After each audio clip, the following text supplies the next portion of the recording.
যে তাদের বিরুদ্ধেও আসলে কি রায় ঘোষণা করা হয়েছে। দর্শক, আবারও যদি একটু জানিয়ে রাখতে চাই, শেখ হাসিনা, সজীব ওয়াজেদ জয় ও সাইমা ওয়াজেদ পুতুলের বিরুদ্ধে দুর্নীতির মামলার রায় ঘোষণা হয়েছে।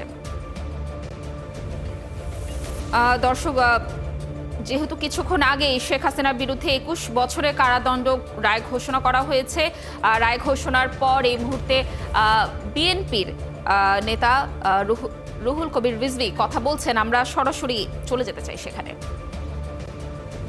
তারও অন্যতম সহযোগী কিন্তু ওই দলটি ছিল, ওই দলটি সেই সহযোগী ভূমিকা পালন করেছে। এখন তারা আবার গণতন্ত্রের পক্ষে সবক দিচ্ছে, অথচ তাদের যে কোনো একটি ভূমিকা শেখ হাসিনাকে হয়তো এতদিন রাষ্ট্র ক্ষমতায় রাখা প্রলম্বিত করত না। বারবার তারা গিয়ে আতাত করেছে হাসিনার সাথে, এবং আতাত করতে গিয়ে নানাভাবেই প্রলম্বিত হয়েছে।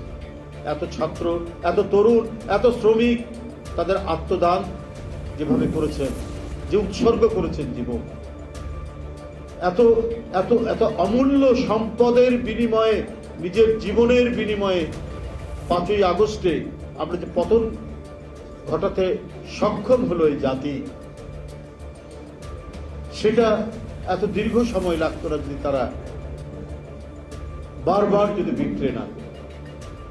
এক কথা বলে নির্বাচনের আগে, জাস্ট নির্বাচনের প্রাক্কালে গিয়েই আরেক ধরনের কথা।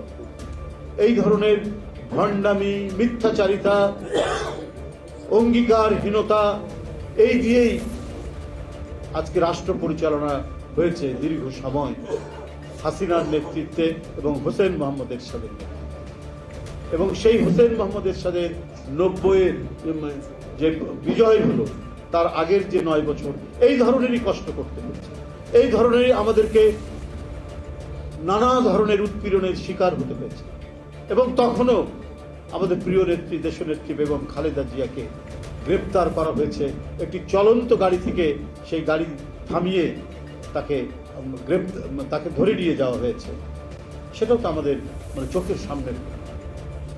এই পীড়ন, নিপীড়ন, নির্যাতন তাকে সহ্য করতে হয়েছে তখন থেকে, এবং আজও পর্যন্ত তিনি সেটি সহ্য করেছেন। হাসিনার 15.5 বছর, তার বার্তাটা ছিল আরো তীব্র, তার ভয়াবহতা ছিল আরো ভয়ঙ্কর, যার কারণে আজকে তিনি অসুস্থতায়, রোগে, শোকে এক পর্যুদস্ত অবস্থার মধ্যে এখনো তিনি চিকিৎসাধীন রয়েছেন এভারকেয়ারে। আমি গতকালও বলেছি যে তার এই অসুস্থতা, এটা কৃত্রিমভাবে তৈরি করা, চক্রান্ত করে তৈরি করা শেখ হাসিনার। তারা চক্রান্ত করে তার খাবারের মধ্যে বা নানাভাবেই, তার ওষুধে, বিভিন্নভাবেই, যদি সরকারের হেফাজতে থাকে, সরকার নানা ধরনের একটি মানুষের জীবন নিয়ে ছিনিমিনি খেলতে পারে, সেটি করেছেন শেখ হাসিনা। তো সুতরাং হোসেন মোহাম্মদ এরশাদের চরিত্র এবং শেখ হাসিনার চরিত্রের মধ্যে কোনো পার্থক্য নাই বলেই তারা বারবার পরস্পরের বিরুদ্ধে নানা কথা বলার পরেও একটি চূড়ান্ত মুহূর্তে তারা একত্রিত হয়েছেন, হ্যান্ডশেক করেছেন এবং একসাথে মিলে গণতন্ত্রকে ধারালো ছুরি দিয়ে জবাই করেছেন। এবং একইভাবে দুর্নীতির স্বর্গরাজ্য পরিণত করেছিলেন সারা বাংলাদেশ।